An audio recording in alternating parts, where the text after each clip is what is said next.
para isoli ko sa sa'yo ng buhay. Sira ulo ka ba? Nandito sa bahay ang anak kong si Trixie.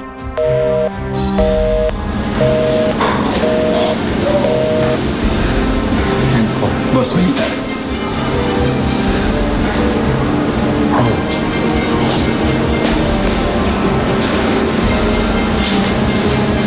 Hindi raw yun si Trixie. Amin daw sa kanila si Trixie. Paano nangyari yun, Kuya? Si Trixie, oh.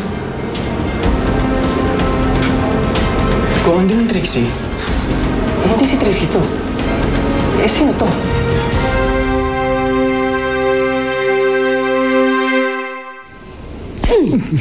Bakit mo kinalikan? Hindi ko Bakit alam. mo ginawa yun? Hindi ko alam. Kusa lang ginawa ng katawan ko yun sa'yo. Bira ka naman, Benji, oh. Noong una nakakausap mo yung multo. Ngayon naman, huwag mo sabihin na sanay ba kasi nalikan mo ako. Hindi, Sharina. Hindi ko lang kung bakit ko nagawa yun, pero ako talaga yun. Ako yung humalik sa'yo. Eh, bakit mo nga ginawa yun? Baka dahil mahal kita?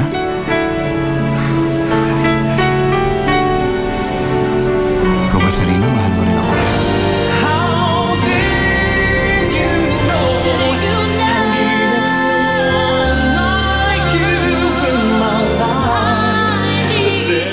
Kasalanan mo to eh. Ba't nagkamali ka? Paano nang diskarte natin ngayon? Kailangan natin dispatchahin ng babaeng yan. Ano pa kayang pwede ibigay ko sa kanya? Tsokolate! Maraming tsokolate. Sabi ko na nga ba dito yung punta mo eh? Hindi ba sinabi ko na sa'yo na si Sharina ang mahal ko? Eh, paano kung sabihin ko sa'yo buntis ako?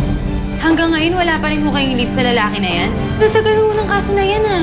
Bakit ba tayo nandito sa lugar nila, Benji? Hindi kumikilos yung mga pulis, eh, di ba? Eh, di ako gagawa ng paraan. Bakit kayo mahal na picture ni Kuya Gimo? Kilala mo itong lalaki to? Yan ang pumatay kay Junique at kaibigan siya ni Benji. Kaibigan ni Benji to?